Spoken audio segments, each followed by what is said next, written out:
The Catholics of Oz is brought to you by the Star Quest Production Network and is made possible by our many generous patrons. If you'd like to support the podcast, please visit sqpn.com/give. You're listening to episode 64 of The Catholics of Oz.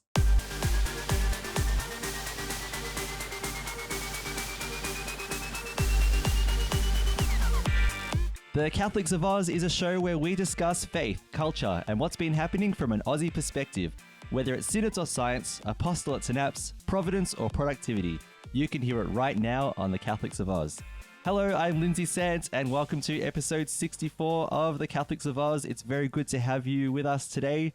I am joined today by my perpetually locked down sister, Caroline Knight. Caroline, how are you going? I do feel perpetually locked down, actually, yeah. But I'm fine, thank you. I thought the words were short, sharp lockdown. What does short and sharp mean? Didn't realize it. Short, sharp means it's short and sharp for the first week, but we've got you locked down, so we're not letting you out now. That's what it means. Might as well stay. Yeah. Yep. And also joining us, Lino Sabol. His 5G reception apparently is really, really good now. Lino, can you hear me? How are you going? I'm doing very well, Lindsay. I'm doing very well. Yes, I just had my second vaccination last night. My arm feels okay. Yeah, it just feels very tense. It was like someone's pinching me constantly, you know. Yeah, like might be your parents maybe, or someone, you're an aunt or something. They come here, little darling. Pinching you in the arm. But I'm doing well. So far, so good. Yes, like you say, guys. Oh, another lockdown. Oh. It's like, yes. I think what I've read about it is I think Dan Andrews is trying to get us all vaccinated. Mm-hmm. And so if you're vaccinated, you'll be able to go out into pubs and clubs, you know. Oh, but that's not for a while. Not for a while. Yeah. The first step is going to be you're allowed to go 10 kilometres out of your house. Well, yeah, it's true. That is you're true. You're allowed to take 5 steps out of your driveway. That's right. Oh my goodness me. Yeah. That is true. So yeah, for all you American listeners, yes, we're still in lockdown in a sense. Yeah, so. It is not the land of the free over here at the moment. No. Land of the free to do whatever you want. In your own home. Yeah, we are nationally now. I think we are over the 30% mark of double 30%. Vaccinations. Yeah. I think. Yeah. So we are getting there. We're on the way. So again, this is because, and I've said this a couple of times without getting political. Our federal government was a bit slow in securing doses of vaccines, and so. Yeah, so we were leading the world last year. We were doing really well, being COVID free, and then we decided let's do things differently, and it hasn't gone down so well. Maybe we didn't decide. Maybe a premier of a certain state decided that. But anyway, that's fine. Well, that's into that. We won't get into that. Yeah, we won't get into that. Gladys. We're Catholics of Oz, not Catholics of Oz / politics. So yes. We don't want to be political. We're not political. Yeah. All right. Messages privately for our real opinions. Yeah, that's right. Yeah, we'll do a patrons episode of what we really think. Yes. Catholics of Oz, what we really think. Yeah, that episode would never get released. No, never. Yeah. So instead of less science, will be less politics. Yeah. Venting of Oz. Yeah. Anyway. Yeah. So anyway, I guess as always, it's a reminder to continue praying for everyone who's affected by the pandemic at the moment and the Delta variant, which has caused extra headaches around the world. So praying for people, especially because we hear lots of stories of people who are sick, people who are ill, people who have died around the world, and here in Australia now that's starting to become news again. So yeah, lots of prayers, everyone, and there is always a horizon of hope. We have to hang on to that, even if it seems a bit dim in the circumstances we're in right now. Yeah. That's correct. Yep. All right. So before we continue, we'd like to remind everyone to like The Catholics of Oz whenever it's shared on SQPN's Facebook page. That page can be found at facebook.com/StarQuestMedia. StarQuest also has a Twitter account at SQPN where you can also like and share posts about our shows there. If you're listening to Catholics of Oz for the first time, welcome wherever in the world you are and whatever's happening in your life right now. Welcome. It's really good to have you with us. You can subscribe to the show on Apple Podcasts, Google Play, Stitcher, TuneIn, or your favorite podcast player. SQPN also hosts the show on YouTube, and you could subscribe to the YouTube channel. Just go to SQPN, or actually just type SQPN on YouTube, I should say. And when you find the page, subscribe, hit the bell to get notifications when new episodes are released. And you can enjoy our show and all the other wonderful shows that the StarQuest network releases as well. And don't forget, please, to leave us feedback on your favorite podcast players, because that helps us to reach other people. And reaching other people and spending some time with them is what we're all about. So why don't we get started, guys? We've decided, like last year, for anyone who went through the loopiness with us of last year, we decided that while we're locked down, we're going to have some casual episodes just to take the pressure off a little bit of all of us, and also anyone who's feeling a bit of pressure at the moment, just that more casual tone for all of you, so you can be relaxed with us. So grab yourself a cup of coffee or a cup of tea or a glass of water, or maybe something a bit more alcoholic if it's the evening and you're inclined that way. Drink responsibly. and I was going to say, and don't drive, but that's not a problem for us right now. So We're not it's allowed right. to go anywhere. Yeah, not allowed, yeah, that's right. Yeah. Yeah. I just wonder what people around the world think of us, because we have, like, in Victoria, we have a 9 p.m. curfew as well. You must be thinking, what is wrong with your country? Yeah, 5 a.m. to 9 p.m. No, 5. Hang on, was it 9 p.m. to 5 a.m.? 9 p.m. to 5 a.m. Yeah. I was about to say it was between, if it was at the other time, Caroline, we'd never go to work. Wow. We'd be vampires. Yeah. Oh, yeah, at true. nighttime. Yeah, that's true. Yeah, it's true. I wonder if people around the world know that we actually had playgrounds closed for a while as well. Yeah, well, they it's probably have. still very restricted with playgrounds. So now one parent is allowed to take the children, and the parent must wear a mask and not allowed to drink or eat while at the playground, and must sign in using a QR code. Oh, right, okay. Playground. Yes, so it's very restricted. I'm not inclined to even bother with it, to be honest. Yeah. But I mean, look, plenty of people aren't following the rules anyway, so that's why we're kind of in this. It is one of the issues, mess. it is. Yeah, and that's not being cynical or critical. That's It's true. The movement data has shown that there are a lot of people who are maybe, and I mean, they're sick of lockdown, which is fair enough too. I don't blame people. And you know, with the mental health issues that that it does cause. I mean, the pandemic is worse than anything that that could be thrown at us right now. But because our health system would just be overwhelmed with the number of people that aren't vaccinated. But on the flip side, people are feeling it. We had the massive lockdown last year. We got through it. We kicked coronavirus in the butt, and then it came back with a vengeance. With another it's strain. 200 and something days in lockdown total. So I should have been drawing time. lines on my wall, counting the number of days. Yeah. Like a castaway in the movie. Yeah. Yeah, exactly. Yeah. Every day. Yeah. But anyway, like I said, we our vaccination rates are good. They are, we are getting vaccinated. Like, they can project a goal that by the end of November we start to see a lot of people with double doses and single doses, and then from there it's just going to get exponentially more and more people getting dosed. So here we go. We'll have some. But that's the nature of a pandemic as well. We just don't want people to die from it. No, definitely not. No. Yeah. And for health is priority. Yeah, I feel for our nurses more than anything else, because the stories coming out of our hospitals are heartbreaking. They're already at the breaking point, and if we allow more cases, if we allow to get it out of control, it'd just be a disaster. Yeah, exactly. It's the part that people, I guess, don't see as well, is don't realize, is that our hospitals are what's vulnerable here, and we do have a lot of capacity. It's been increased, which has been good, but that capacity would be overwhelmed right now. And can you imagine being a nurse in that situation?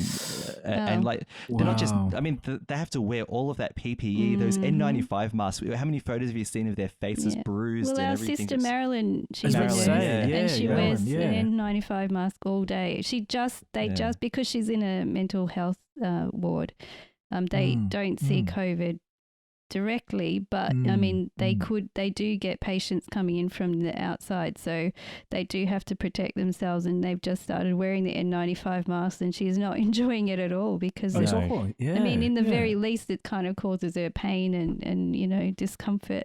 So having to go to work like that every day, that's not even full PPE. So imagine being full PPE, all the others in full PPE every day, trying to do their job.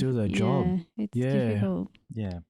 So I thought I might use the pandemic and tie it to something else that I've been doing recently. So people would know, if you've been listening to the show for a while, that I'm doing my master's degree in education and theology at the moment. I'm trying so hard to get to the end of it. But this semester, the subject it's called Doing Theology. And basically, so I did a Bachelor of Theology a while ago before I did this Master's. So it's given me a bit of a grounding. It's helped me to understand the language of what's going on in this Master's, which has been really good. And the way this one has happened, it's all been online, obviously, with everything that's going on.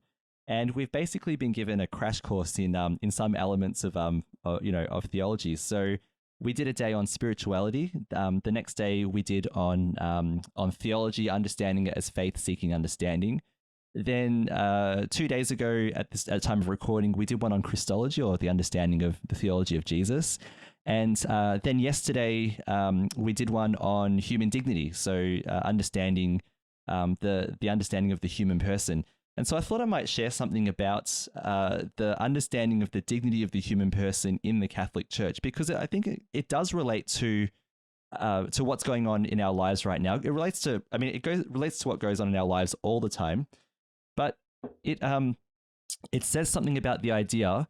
There's the cliche of we're all in this together, right? And that's, it's a good phrase to use, but it's insufficient, because we're not only are we all in this together, our lives are so intertwined that the decision that one person makes has a knock-on effect to what can happen in other people's lives as well. And so the church frames the understanding of the human person, of each human being, as having an inherent dignity that's given to us by God. And through this understanding, what it tries to tell us is that we're not just nice to each other because it's good to be nice. Actually, and being nice to each other even is not enough. It's the way that we recognize and perceive other human beings as having dignity. And if we recognize and respect and honor this dignity, it would actually transform our society in ways that we can't imagine right now. Yeah, that's so true, Lindsay. Yeah. Yeah. And so I thought I might just give a bit of an overview of some of the things. And this is a crash course in what I learned. And it's totally sharing just some of the things that I stole from my lecturer. So I might just, if you just want to grab a pillow and relax for a while, I'll just go through a little bit of this. So first of all, I have to give credit to Sister Frances Baker. So she was our lecturer. She is a professor in moral theology here in the Archdiocese of Melbourne. And she's been doing moral theology, bioethics. She's been a school principal. She's been on boards of Catholic hospitals for ethics, and she's worked in academia far and wide. She's done all these kinds of things. So this is really me representing some of the things that she taught us yesterday. I'd actually heard her present this at the start of this year at my school. We brought her in to do an evening with our RE teachers on human dignity. I didn't take notes that night though, because we were just there to listen and enjoy and absorb. But yesterday, because it's part of our study, I took lots and lots of notes, and I actually really enjoyed what I learnt.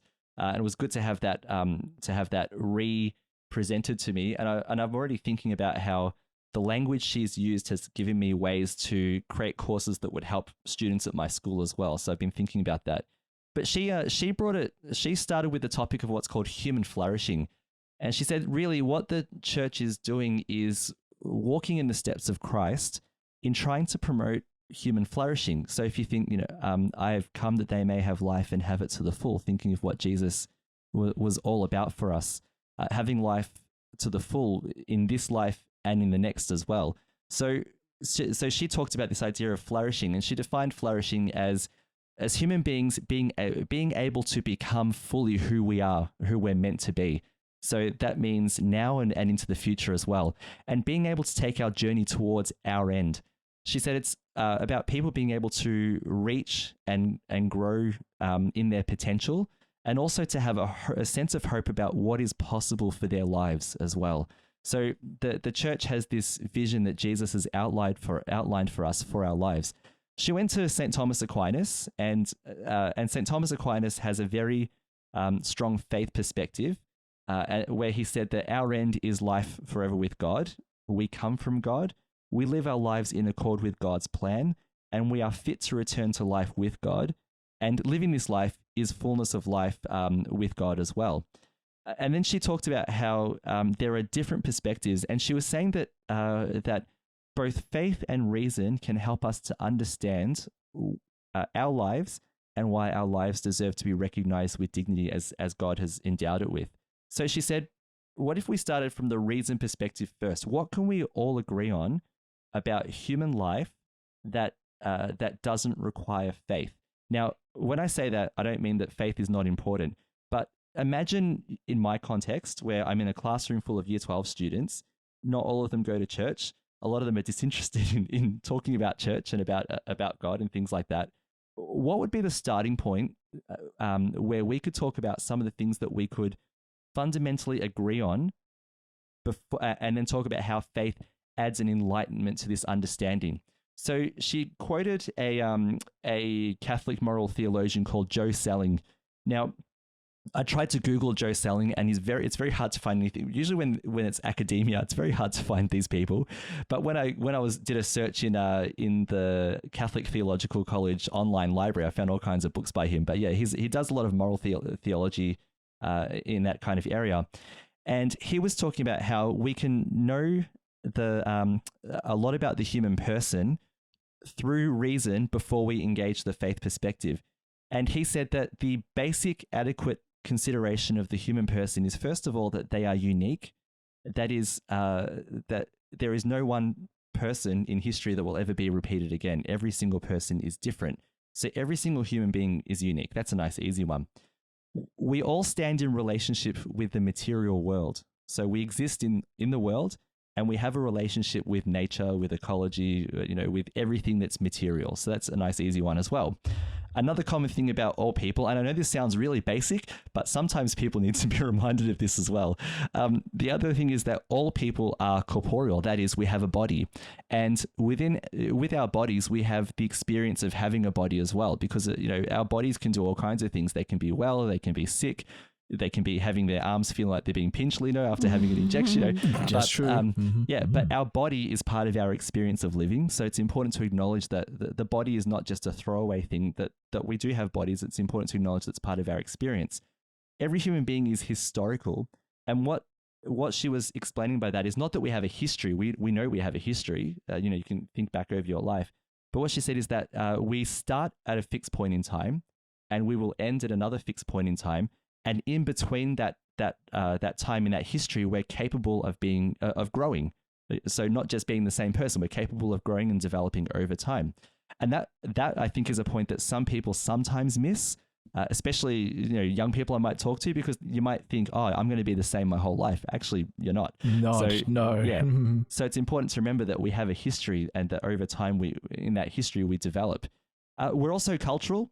Okay, that's another one. Again, I know these sound really obvious, but we all have particular cultural backgrounds. We come from, depending on where you're born is going to shape the way that you perceive the world.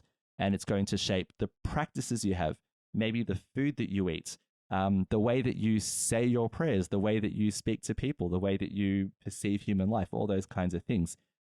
Every human being is free in the sense that they're able to shape who they are and who they're becoming. And also every human being has, and here's some nice language for us, we have a conscious interiority. And what that means, there we go. Nice. Yeah, say that 3 times. But basically, we're unique in the sense that we have a consciousness that is able to review our lives. So if I were to say, think about what you did yesterday, it's kind of hard with lockdown fog at the moment, but we're able to. But the thing is, you could recall events if we said, remember a time when you did this or when you did that, and we're able to remember it, reflect on it, think about how we felt at the time, think about the life lessons we learnt, think about why we would do it again or why we would never do it again. So we're self-reflective in that sense that we have a conscious interiority. And also, and here's a nice grand cosmological one, human beings stand in relationship to all of reality, to everything that exists. So not just this planet Earth, but everything that's on it, outside it, around it. Think of, Caroline's talked about space and the wonder of space so many times. But then also, if we think about how reality has its physical, corporeal, but it also has its metaphysical, its spiritual, all these. So we stand in relationship with everything that exists, whether it's seen or unseen. So through reason, we can determine this before. So imagine a person who's never picked up a Bible before. If they sat down and thought about it hard enough, they could reason that this is the human experience. This is what the human person is. So then he goes on to talk about how we can then look at the human person in the light of faith. What does our faith teach us in addition to these things that I've already talked about. And so it says there are three sources you can look at, and there are many sources you can look at, but there are three that stand out. One is Genesis 1-11, which talks about the creation of everything, including human beings. Another is the Gospels and the example of Jesus Christ, who is the perfect, the phrase is imago Dei, or image of God, made in God's image. So Jesus is the perfect example of what it means to be made in God's image. And there's a document called Gaudium et Spes, which translates into the church in the modern world. And it was written in the 1960s at the Second Vatican Council. And there's a section in there that talks about, and I'll talk about it later on, there's a section in there that talks about the human person, what it means to be human, and how we understand the human person in relationship with God. So I'll start with Genesis very quickly. It gives us a couple of things that we can understand. And now I'm reading Genesis not literally, I'm reading Genesis as the author intended. It's a beautiful, poetic, metaphorical understanding of why we exist. And I haven't got time to go into like lots of detail about that, but this is how I'm going with this reading of Genesis. So things that we can see: God made the heavens, all right? So God made all of reality is the way we can read that.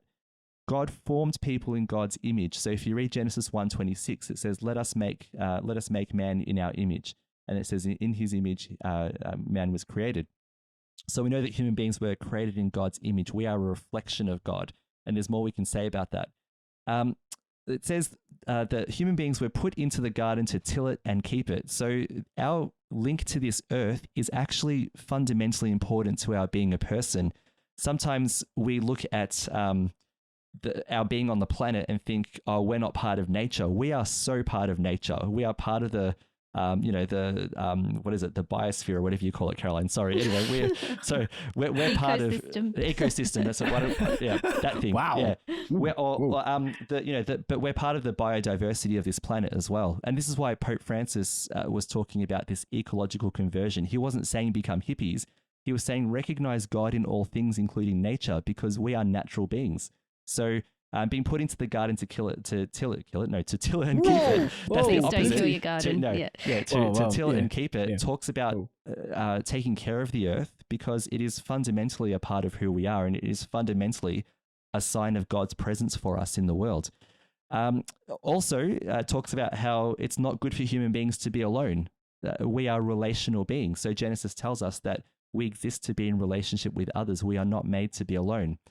It talks about how there's the idea of Adam naming all the animals, all the birds, and all the creatures. So maybe an affirmation there, and this is just my reading, but maybe an affirmation of the scientific method. Again, our relationship to the world.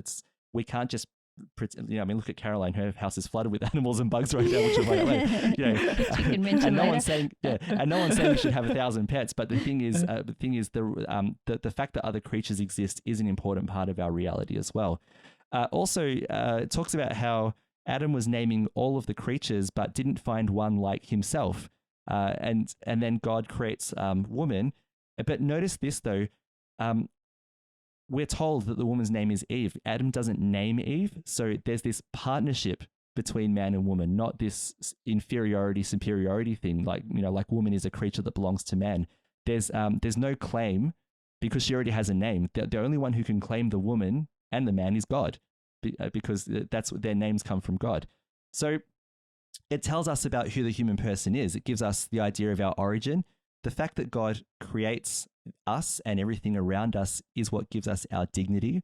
And it tells us that there are different dimensions of the human person. The person is physical, the person is spiritual, the person is social, and the person is sexual as well. All of these things are bound up in our humanity, and all of these things are reflections of God in our lives. So we have all of this. So then the demand is dignity, nothing less than dignity of the human person. And that is, according to reason, first of all, and according to Genesis, there needs to be a recognition of the other in our lives. We can't look at other people like they're nothing. We actually have to recognize, even if you don't know another person, you have to recognize that they're a dignified person, that they have a dignity. So on the basis of our origin, then, we actually stand in awe before the mystery of the other. So human beings should be a thing of awe to us.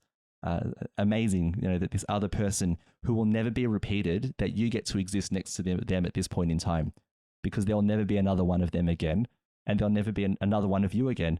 So human beings are so special, so precious, more than we could know. So because they're so rare, there's that dignity that comes with it as well. So therefore, Genesis and the church interprets and says, because of this, human beings are not described anywhere in Genesis as being used or manipulated, and therefore using and manipulating people is not part of our recognition of dignity. In fact, it's an abuse of dignity to do that. And in the Catechism, it talks about how the human being is, and it's in section or paragraph 357. It says the human person is a someone and not a something. So there's that personhood, which means, that human beings can never be property. So the New Testament, and I'll tie the New Testament and the church document together, but essentially the New Testament shows Jesus telling us how to be human by his words and by his deeds. So St. Paul says that Jesus was like us in all things but sin. So every experience of the human person, Jesus is the embodiment of all of that and shows us the way to be human. So Gaudium et Spes, which is that document I mentioned before, it actually has this as the introduction, which is very unique for a church document. It says, the joys and the hopes, the griefs and the anxieties of all men of this age, especially those who are poor or in any way afflicted, these are the joys and hopes, the griefs and anxieties of the followers of Christ. So this is actually a church document that's not written just for the church, it's written for the entire world. What you feel, we feel. We have a common origin and end because we're all human beings, and your experience is our experience. So it's not about the church and the world being set apart, being separate from each other. There's actually something common amongst all human beings, whether we're, Christian, Catholic, atheist, Jewish, whatever it is. Our experiences are actually all the same. They're common. So there's nothing unique about our experience. And we're all one in this journey of what it means to be human.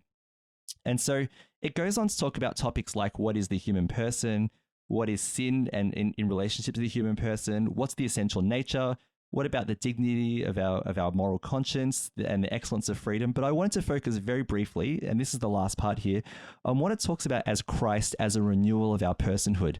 So it says the following things, and by the way, these are chapters or paragraphs 12, 13, 14, 16, 17, and 22, and I've put a link to Gaudium et Spes in the show notes as well if anyone would like to look at those. They're very short paragraphs, and it's probably good just to read one every now and then and have a bit of a reflection of what it means for us or what it means about us.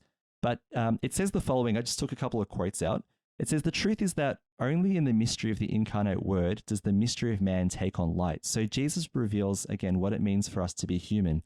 He who is, and this is from Colossians, the invisible image of God, is himself the perfect man. For by his incarnation, the Son of God has united himself in some fashion with every person. He worked with human hands, he thought with a human mind, he acted by human choice, and loved with a human heart. Born of the Virgin Mary, he has truly been made one of us, like us in all things except sin. So to say that Jesus incarnated as God made man, who was fully human and fully divine, existed in our experience, not apart from our experience. He didn't float and not be touched by the contamination, of the world. He experienced what it meant to be human. So it says here, the Christian conformed to the likeness of the Son, who is the firstborn of many brothers. The Christian has received the first fruits of the Spirit, by which they become capable of discharging the new law of love. So it says that we, as followers of Christ, we can share the love of God with others, this recognition of human dignity. So through this Spirit, who is the pledge of our inheritance, the whole human being is renewed from within, even to the achievement of the redemption of the body. So having, and this is why we talk about confirmation and the role of the Holy Spirit, our humanity is constantly being renewed by God, being made new again and again and again. And it's given that mission of following what Jesus told us to love our neighbor. All of this, however, holds true not just for Christians, but for all men of good will, in whose hearts grace works in an unseen way. For since Christ died for all men, and since the ultimate vocation of man is in fact one and divine, we ought to believe that the Holy Spirit, in a matter known only to God, offers to every man the possibility of being associated with this paschal mystery. And this is the thing now. So the dignity of the human person, you're not dignified because you're Catholic. You're dignified because you are human. And God is able to work in people who are not Catholic, who are not baptized. God is actually able to work through all people.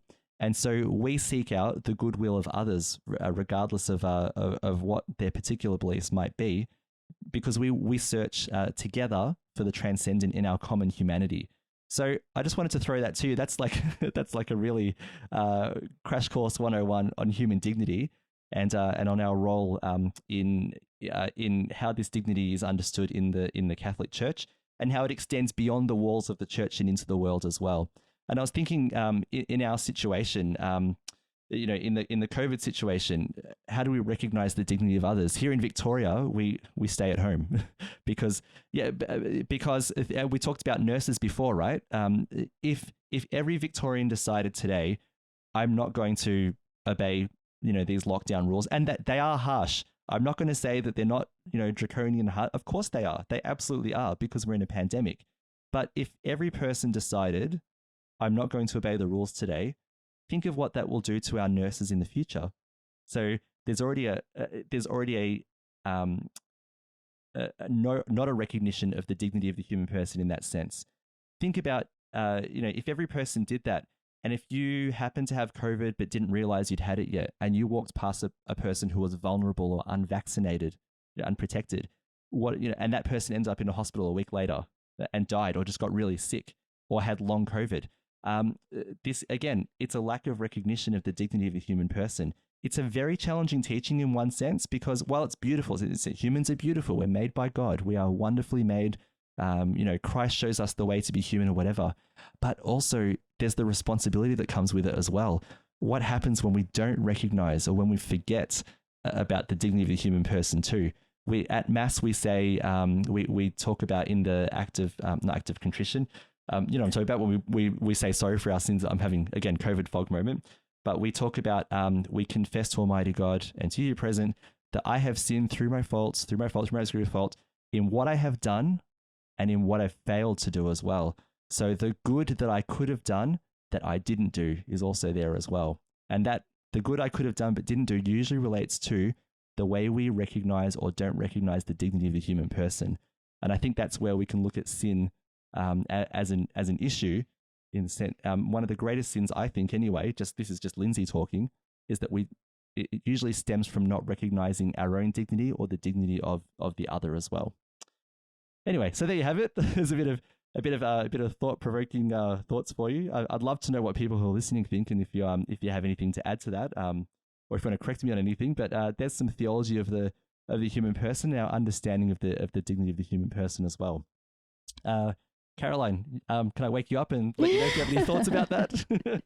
Yeah, well, I mean, that was a really good lesson. And I guess the point I'm taking mostly from it is, like you mentioned, we do have a responsibility to recognize the dignity of other people. When you have this knowledge, you have to use it well, and the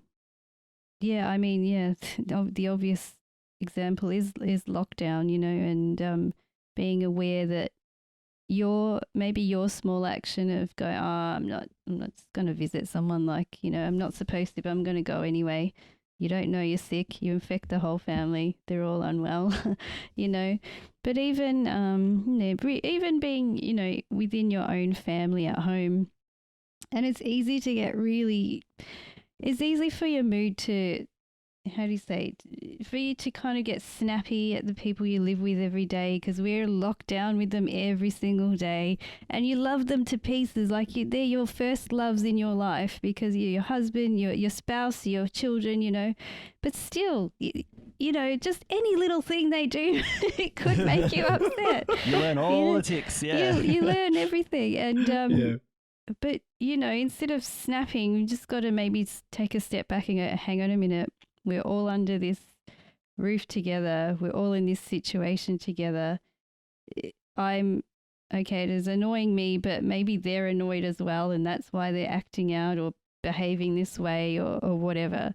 And how can we do something differently? How can we react differently to recognize that they're special, I'm special? Let's recognize this together and make it something positive rather than something negative. You know, and just a little aside, I guess, is like reach out to other people. I've had somebody contact me recently whose son who has also has autism, and she was saying, can you please talk to him? Can you please send him a message? You know, and that woke me up. I thought, oh, I'm not reaching out to people, you know, but this person, this young man looks up to me, you know, we've made friends. And so I did. I reached out to him, and it turned out he was in a really bad way. Yeah. But just chatting and just trying to make him think of other things that are fun and all of that, you know, it really helped. And the mother said, thank you so much. I haven't seen him this happy for a while, you know. Awesome. So that's me trying to remember now, who else can I contact?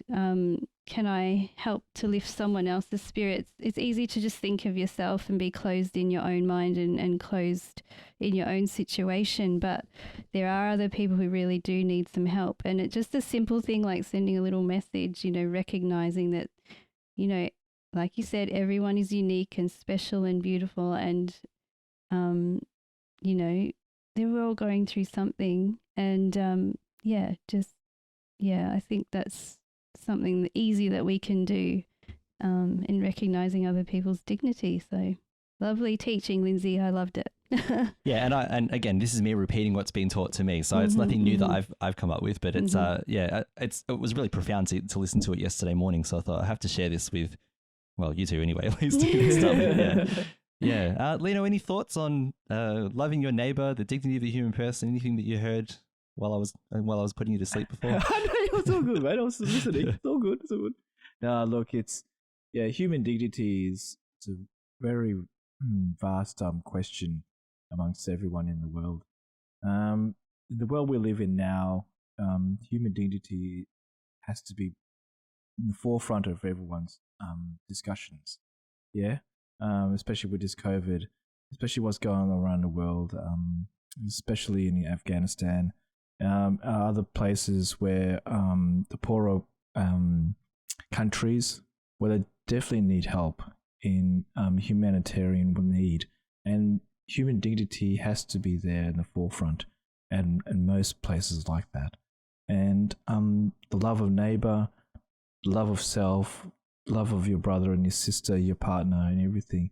You know, if we had that, and trying to understand each other, this world would have been a better place. And I'm not saying it's not. Yeah, look, people have their own opinions. Yeah, you know. It's just like it's a lot of how can I say this? A lot more fight back in the sense that you're wrong, I'm right. And I'm not going to get too into that, Lindsay. It seems that a lot of it in this world. Yeah. That's okay. We can argue later on. We're not recording, all right? You know, it's just that love seemed to be sort of slowly disappearing from the earth, but not thank goodness, not totally. But it just means to be stronger, and there are places where it can be stronger. You know what I mean? You know, and you can sometimes see it in some countries. Like I've been to the countries like the Philippines, Thailand, places like that where they have modern societies there, but there's a lot of poverty there. Yeah, and human dignity, it shows within the community there, as in the communities keep together and help each other out. You know, it's just like they just need more help. Yeah, and it's just that old saying. I'm being I'll be a bit of an old guy here.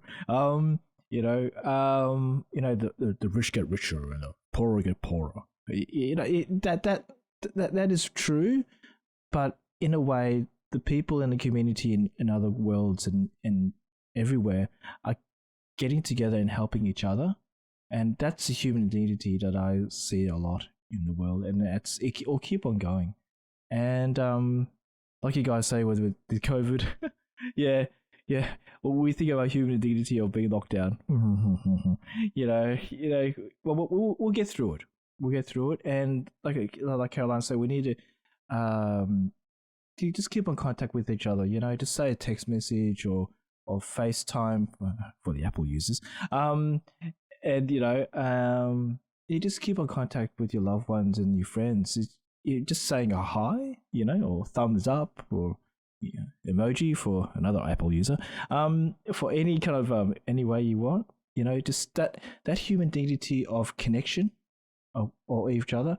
And yeah, it's just for us, with the love of God within us. I think it really strengthens all of us to do that. Yeah. Well said. And interesting, because I was thinking, Lino, because we've got a WhatsApp group, and I was thinking, gee, none of us have used this in a while, which is why I sent a message yesterday checking in on everyone. Because it must have been a week or two. So we've just forgotten that connection. It's so easy. It's so easy to forget. Yes, but the call, the call of God in our hearts is to not forget that, isn't it? So and this is why I think Catholic social teaching is such an important thing. Sometimes people hear the phrase Catholic social teaching and they apply like a negative inference to it, like it's some kind of hippie loving thing. It's actually not. It's actually not. It's about listening to the call of God in our hearts to recognize the dignity of others. And like you said, building connection is so important. Connection leads to understanding, which prevents war, prevents us killing each other, these kinds of things. It prevents the breakdown of relationships. We're all, whether we like it or not, we actually share this planet with a lot of people who agree and disagree with us, and we've got to make it work. And maybe the first step is to recognize, is for the mutual recognition of the dignity of every person on the planet. Yeah. All right, we could do this for hours, I reckon, but let's move on. Let's move on. All right, so yeah, let's move on then. Like I said, if anyone else who's listening, we'd love to hear your thoughts on the idea of human dignity. But now, Caroline, I'm going to throw it over to you. I'm a little bit wary about this, and I'm having the heebie-jeebies already. But anyway, Caroline, I'm going to throw it over to you so you can talk about science. What is the topic for today, Caroline? Okay, so mutant Daddy Shortlegs created in a lab. What? Whoa. Excuse me, I've got somewhere else I need to be right now. Okay, so look, this was just an article that caught my eye and it was pretty interesting. I thought, let's talk about something completely different and have a bit of fun with it. So there's been a group of scientists that have created a Daddy Shortlegs. So we know about this spider, the Daddy Longlegs, right? So they've been doing a bit of an experiment with them. So it's a stunted version of the household spider, and they've been doing experiments by suppressing the genes that code for the long legs of the spider. You know what? I thought before going into the experiment, I'd talk a little about the Daddy Longlegs spider. So if you're not into spiders, stay and listen anyway, because it's pretty interesting, okay? So there are several species of Daddy Longlegs spiders. Oh, wow. And they've been actually around on the Earth for about 400 million years. Okay, so they're not a new species. In Australia, so I'll talk about the Australian one. In Australia, the most common species is the Pholcus phalangioides, and is actually imported from Europe, okay? And it's probably, through, movement of cargo or people or stuff like that. So the spider, the Daddy Longlegs, as we all call it, has 8 extremely long, thin legs and a small body. I'm sure everybody's seen this spider around the place. They are found in urban areas, and they make these kind of messy webs. You've probably seen them before and you're like, what kind of a web is that? Usually other spiders make beautiful, ornate, round and symmetric, hexagonal, symmetrical webs. These just make like... They're more of the Picasso of spiders. Yes, they're quite artistic. These guys are not that artistic. But nevertheless, they are still interesting. They feed on other insects and spiders, which is actually good, because if you keep them in your house, you've got a form of natural pest control. So don't go squashing these guys when you see them. Just let them stay in your house. I've always thought Daddy Longlegs were the good guys of spiders. They are. Yeah. So they tend to live in areas where they can't be disturbed, such as like under your furniture, in sheds, in garages, in the corner of the ceilings. That's usually where you see it in your house. There'll be like, if you look up, everybody now, have a look up on your ceiling, have a look in the corner and just check. You may have a daddy longlegs sitting there. Guys, you got one? No, not yet. Not yet. I'm sure you'll get one soon. My study's like a box, so it's not really a spider friendly. There's some webs up there. Could be one. Yeah, anyway. There you go. Cool. So, okay, so I recently had 2 in my bathroom, okay, and I did leave them there. They were quite okay. They're just sitting in their corners.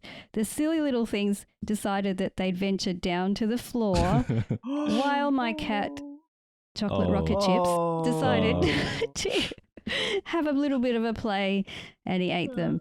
So, yeah, I was actually a bit sad about that. I don't know why they decided to come down, but anyway, they did, and I didn't see them in time, and they got eaten. Anyway, so I'm sure another couple will come and take their place. Take their place. Yep. Yes.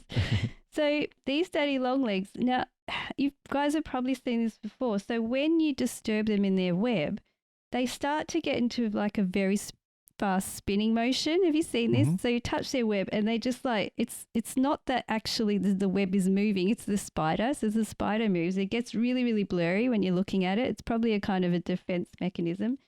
And so that's a really cool fact. And you've probably heard the myth that the spider has the most toxic venom of all spiders.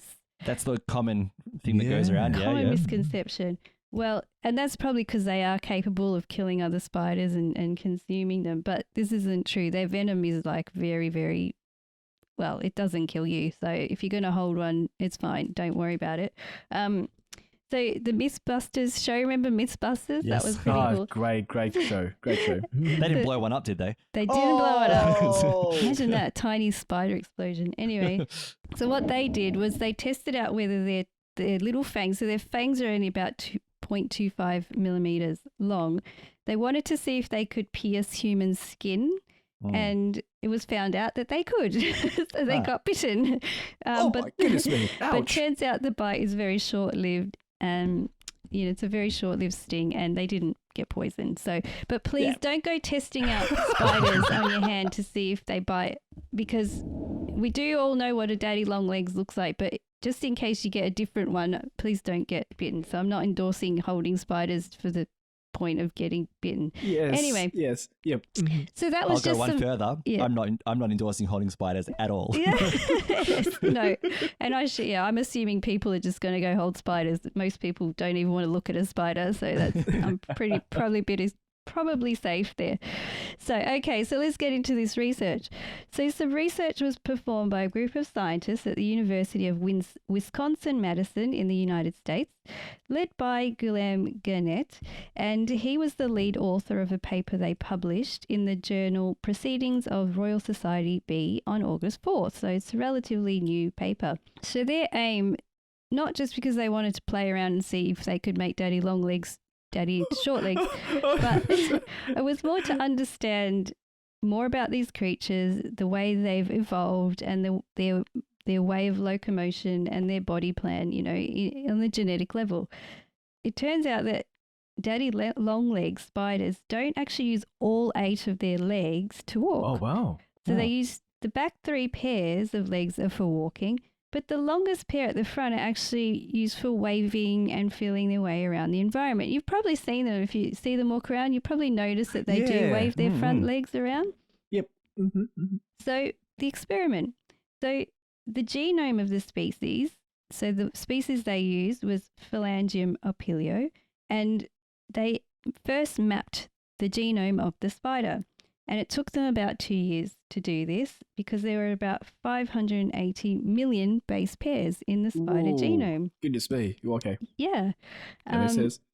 So what they did then was to compare this genome map of the spider to that of other insect genomes, such as the fruit fly, which is Drosophila melanogaster. And now if you're into biology, you'll probably know that the fruit fly has been experimented a lot in genetic terms. So they do kind of like, what happens if we move this gene? Oh, no wings. Or what happens if we do this? Oh, no legs.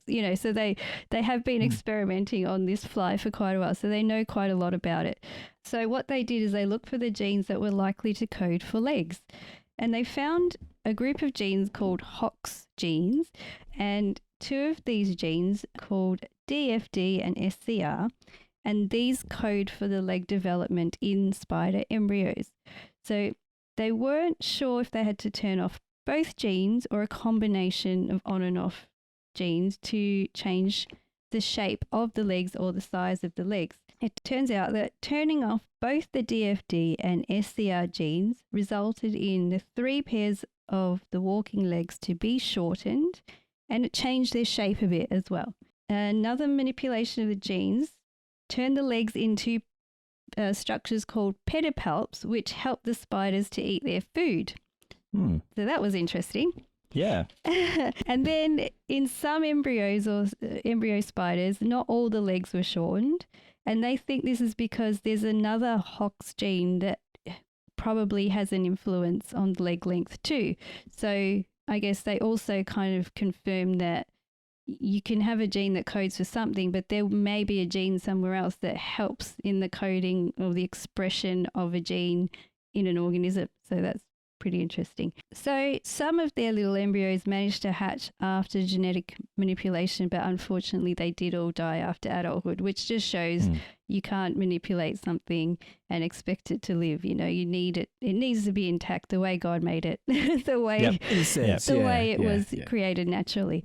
So so that was quite an interesting study, and now they hope in the future to maybe do some further studies to clarify how other structures such as the fangs are formed, you know, and that kind of thing. So I just thought that was an interesting study and something, you know, just to, I guess it helps in learning about evolutionary biology, how things evolved, how genes code, the way, you know, just some more research into what happens when you manipulate genes. And it's a good thing they're doing these things on insects, you know, and not on like, you know, animals, which they do, but I don't want to talk about that because it's And it's just interesting. Anyway. Yeah, and we've always talked about a lot. Because we love space science so much. We always talk about things on on that huge universal level, but on the microscopic level, things are just as interesting, aren't they? Well, there's a whole world there. I mean, if you look at the interactions of molecules together, and it's a whole system on its own. I mean, the biochemistry system is just amazing. When you affect one molecule, it'll affect other molecules. You know, you affect on the genetic level, and it affects the whole. You know, what comes next after that. You know, expressions of genes and the production of proteins, and you know how it affects the function of an organism. So, it really just shows the cause and effect of that. Yeah, it's a really interesting study, and it's quite complex, but and I just explained it on the basic level, but nevertheless, quite interesting. Yeah, I might just tack on a very quick bit of space news. Yes. So I try and keep up with what's happening in the world of space, as we all do every so often. So there's just yesterday, so while I was at uni, now full confession, so while I was at uni online studying, there happened to be a rocket launch at the same time, so I managed to watch both. Obviously, one had to be muted, and it wasn't uni. But an up and coming company called Firefly. They are trying to do the same thing, well, and in different iterations of Rocket Lab, of becoming a small satellite launcher. So they're in the small satellite business. I looked at their website, they're actually building all kinds of different variants of rockets, not large ones, but ones for small satellite launch, ones that can do different kinds of trajectories. They're building a moon lander for landing equipment on the moon, not for people, but NASA has already got a contract with them for the potential of what it can do. So they did a test launch of their Alpha rocket, which is the first rocket that they'll be producing. Now, it's a test, and it failed after 2 minutes of flight. So they had to detonate the rocket because one of they say it's an anomaly, so they don't know what happened yet, but the rocket started sort of spinning out of control. It was, basically it was dangerous from that point. So they had to, I'm assuming they remote detonated it. That's what you'd have to do next. Otherwise, it could hit a civilian population, a city, things like that. So that's, which is why they have the ability to detonate it while it's up in the air. So the important thing that they mentioned was that they've got 2 solid minutes of flight data. The rocket exploded just before going supersonic. So it had just gotten out of max Q, or the maximum dynamic pressure, and it was at that moment that something went wrong. So they'll be poring over the data to see what happens there. But it was a very exciting flight to watch this thing take off and do what it was able to do. So from here now, they'll do more testing and it'll be back on the pad. And I think one thing that's important to remember, because I looked at headlines and things, the headlines are usually, Firefly Alpha rocket test ends in explosion, ends in failure. These explosions during the testing phase are not failures. It's that's why it's called testing. Well, that's true. They've put it together. They've put in the parameters that they think will work. They've done testing on the ground. They've done their static fires, but you won't actually know what this machine is capable of doing until you launch it. Launch it. Yeah, makes sense. So a lot of rockets in their test phases have exploded before actually being successful. There's been a rare number of rockets that have made it on their first flight into space, but sometimes that's because they're based on previous platforms that have already worked. But when you're building a whole new platform from the beginning, it's not, especially during the testing phase, it's not going to be successful. So in this case, it wasn't, and it's nothing to be sad or upset about. It's actually it's something to say, here's another rocket company that is getting closer and closer to space with each attempt. Well, they do find a lot of information, don't they, with these explosions? They have a lot of measurements and things, so they know how to correct it next time. So yeah, these things are packed with sensors as well, and also with the design of the carbon composites, whatever they're using as the shell of the rocket's body as well, to see how it stacks up in different amounts of pressure as it's launched as well. So that they'll get data on that, on how their engines performed. That there's all this information for them now to pore over. And now they make adjustments for the next test until they get it right. If you want to see an example of a company that blows things up often in order to get it right, look at SpaceX. Yes. just look at their history. The first few, what was it now? The Starship, yeah. They were fun, but they learned a lot. Yeah, it took 4 flights before they were actually able to land one properly without it detonating or anything like that. Yeah. So there's a lot of things there, yeah. All right, so why don't we move on now and let's talk about what's been entertaining us. So, Caroline, would you like to go first and tell us what you've been watching recently? Okay, so I haven't been. Oh, yes, I have been. So I've been watching. Okay. So I've been having a look at the Netflix reality show section, and something that I enjoyed watching was Tiny House Nation. Wow. I'm fascinated by tiny houses. It's not something that's very common over here, although I think there's, they're trying to. I think it's so. Starting. Yeah. It's starting, yeah. Isn't it when they break down a caravan? Is that correct? Yeah, but And it's they make more a like house? they actually build a specific structure that they can tow around. So right. it might look like it's a tiny home, really. A tiny home. Yeah. I've seen Yeah. I've seen places where people have put shipping containers in Yeah, their backyards Wow. and deck them out really nicely That's into right. homes or offices or things like that. Yeah. But That's tiny it. homes is a phenomenon of its own, isn't it? Yeah, That's so true. That's true. It's more like a little portable house, So it's been really cool to watch that, and I'm fascinated. The thing I always think when I'm watching it is, could I live like that? Could I live in a tiny house? But they make it so functional that you probably could, And in large countries like the United States is huge, so you could have a nice, you spend your life just traveling around in your home, and you don't have to leave your home to travel. You just take it with you, which is great. There's no problem about pets or whatever. Just take everything with you. And Australia is quite large, and when we're not locked down, you can easily travel around the country. And imagine being able to just take we do have motorhomes, obviously, and caravans and things, but this is something different. This is more of a permanent lifestyle. You can up and go, and it's also, they pointed out there were some people also who didn't want a large mortgage, or they couldn't afford a house on the ground, with land and anything. So they were building houses, for families or, whatever. And I just thought, wow, that's amazing. And you could have your little deck on the outside. If you wanted to make it a permanent thing, you could just, you could kind of have the indoor and outdoor living kind of thing. And, and they make them look beautiful, nice, facades on the outside, and the inside looks like beautiful modern homes, beautiful sinks, and they've got their loft with the nice comfy bed, and the stairs you've got storage, and anyway, I could talk about it forever. I thought it was just really cool. This team who are they kind of go to someone's, they've already bought a tiny house, and they'll kind of modify it for the way they want to live, like specifically for them. And it works out really well. My favorite ones are like, you've got this tiny house and then it can expand out. And so there's more room inside, and they can do plenty more things in there. Wow. Because they can be quite modular, can't they? Yes, Yeah.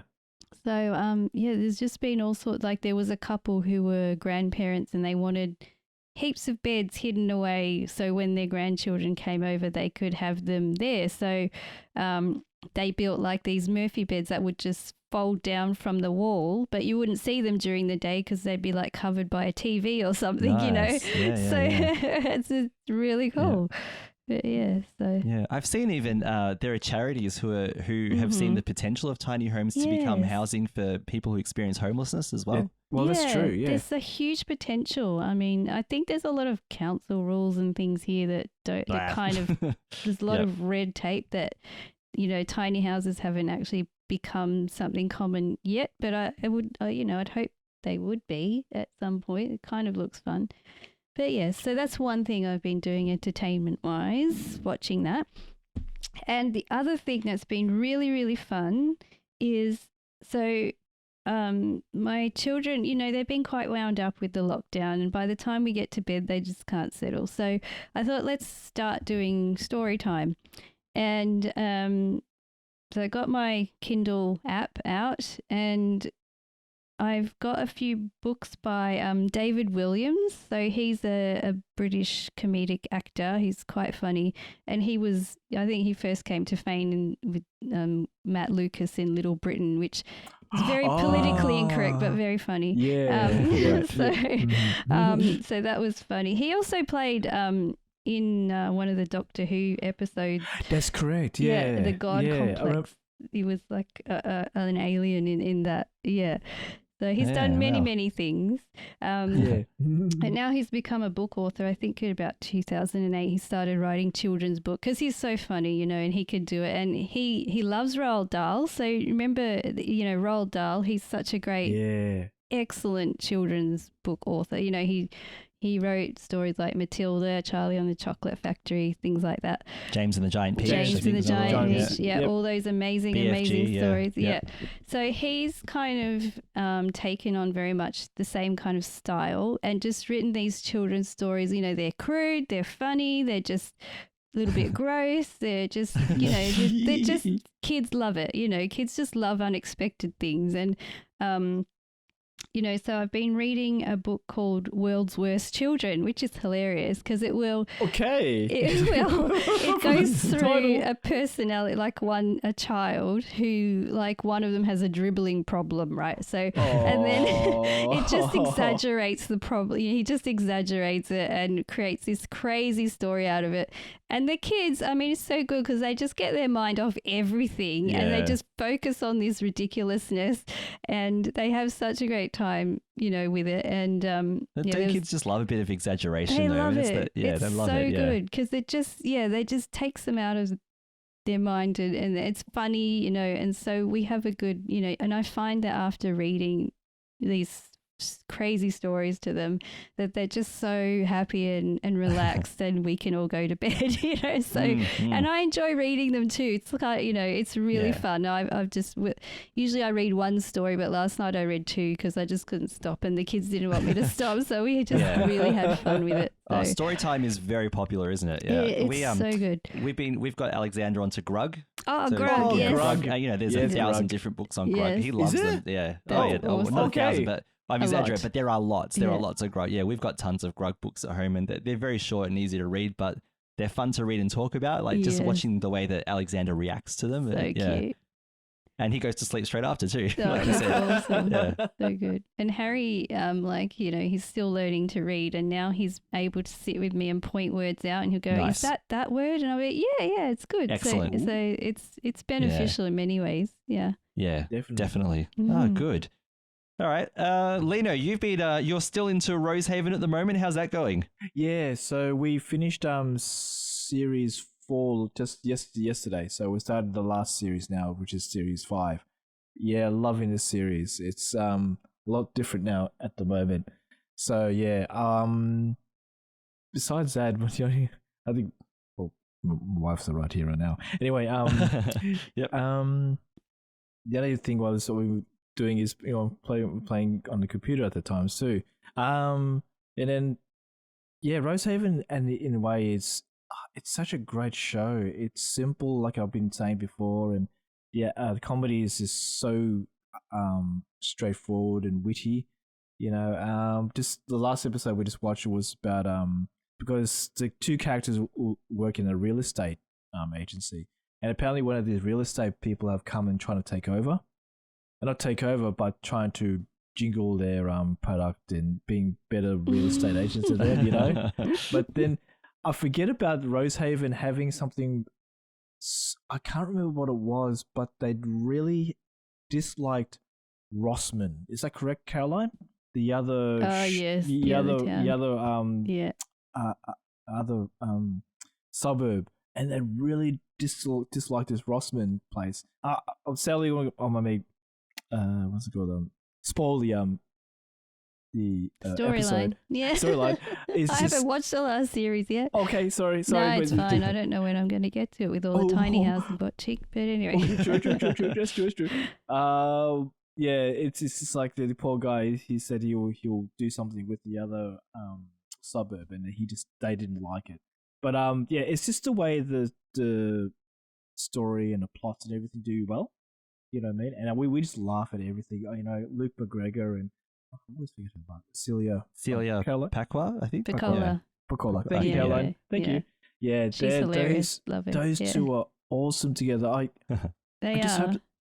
just hope they can do something together for another series or different series. Yeah, I hope so, because they're ending this one now. So they are. I loved them in the other one I was talking about was Utopia. Those two are in Utopia, and they seem to click really well in that too. But I think that's where who the producers and the directors sort of think grab Luke and Cecilia from. They said, grab these two and make Rosehaven, and that's how they do it. But besides that, just playing a lot of Call of Duty at the moment, just to keep I was going to say sanity. It's pretty stressful when you play those games. Anyway, that's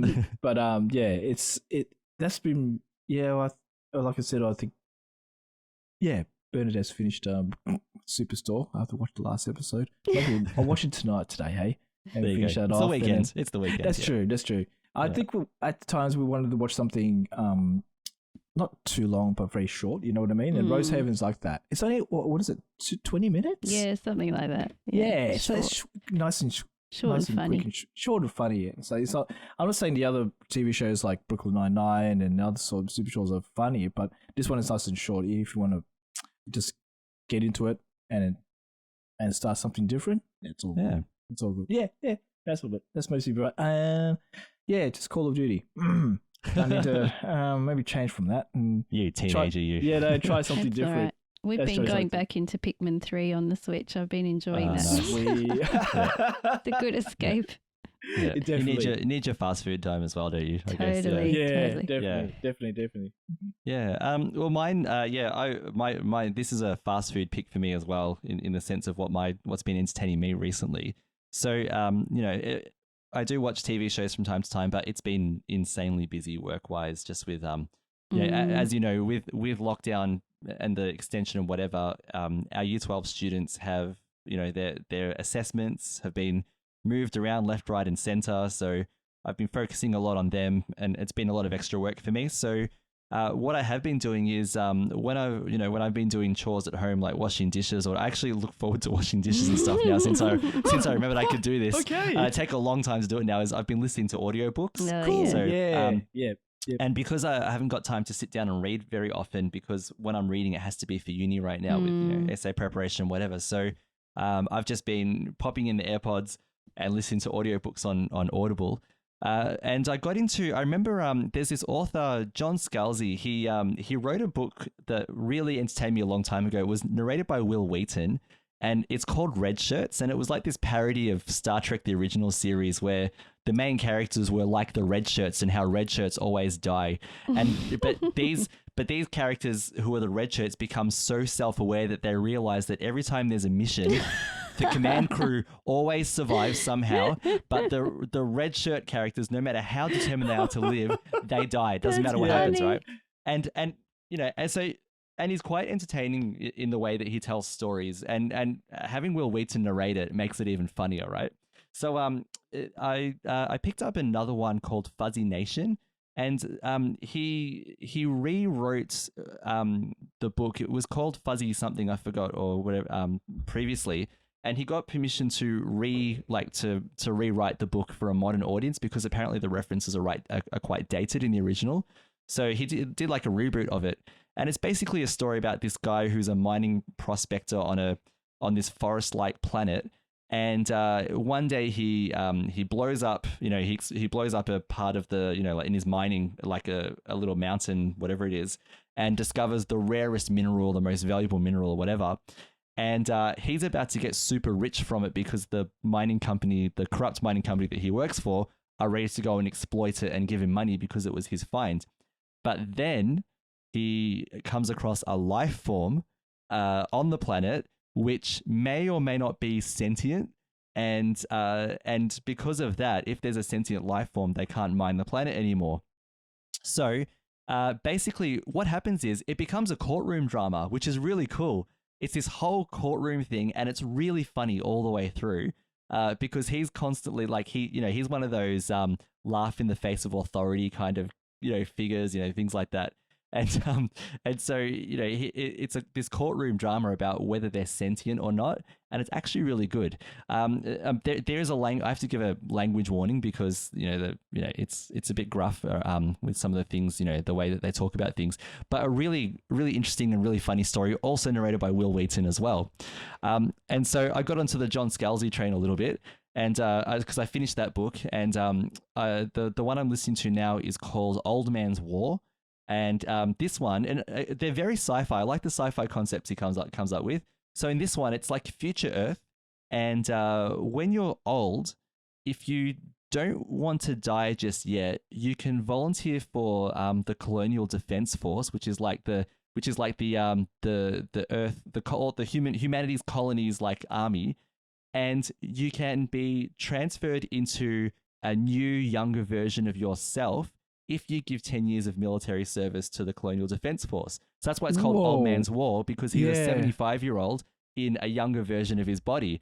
And that, you know, their bodies are enhanced in all kinds of ways. You know, they've got green skin because their bodies can also photosynthesize, and there's all this, you know, cool. It's very interesting. However, while it's very entertaining, this one is a bit, it's not for children or teenagers, and I wouldn't recommend unless you can gloss over some of the themes and the things that happen in it. I wouldn't recommend it, and the language.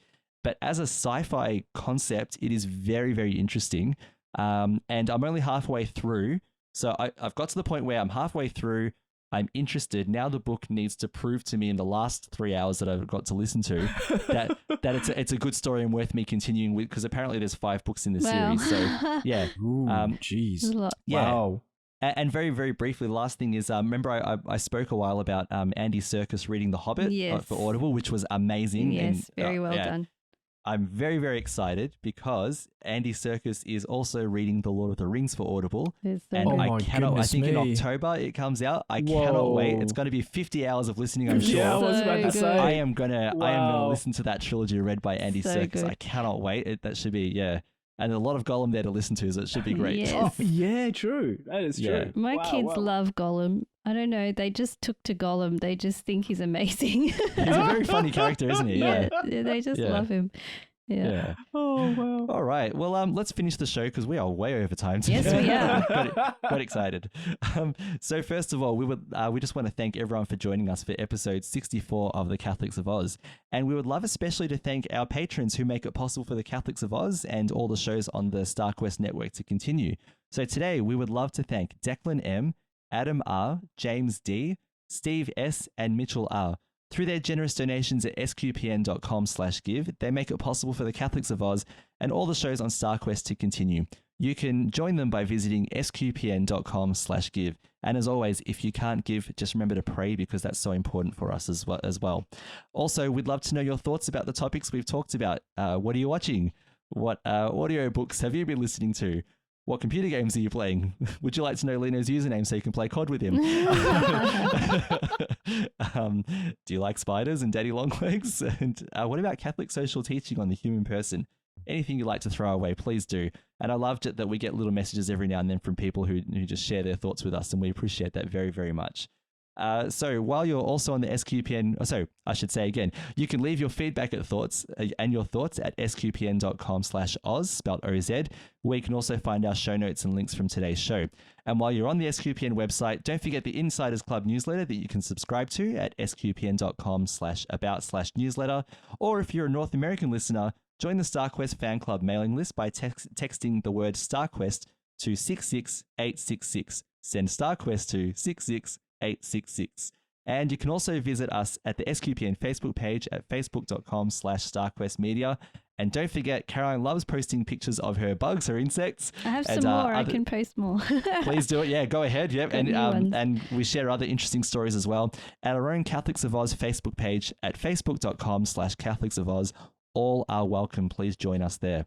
Or you can also reach us by email at catholicsofoz@sqpn.com. Caroline, thank you so much for giving me the heebie-jeebies, but also for being on the show today. I'm always ready to do that for you. It's been fun talking with you guys as usual. As always. And Lino, maybe I'll see you on the battlefield. We'll see how we go. Thanks so much for being on the show today. Guys, it's been awesome. Daddy Shortlegs. Sorry, guys. Sounds like a hip-hop good dude, man. Yo, I'm Daddy Shortlegs here. Say goodbye to everyone out there. Nice. Well done. You're just giving us a show title, Daddy Shortlegs. Anyway, and once again, I'm Lindsay Sad. Thank you so much for listening to episode 64 of the Catholics of Oz on StarQuest.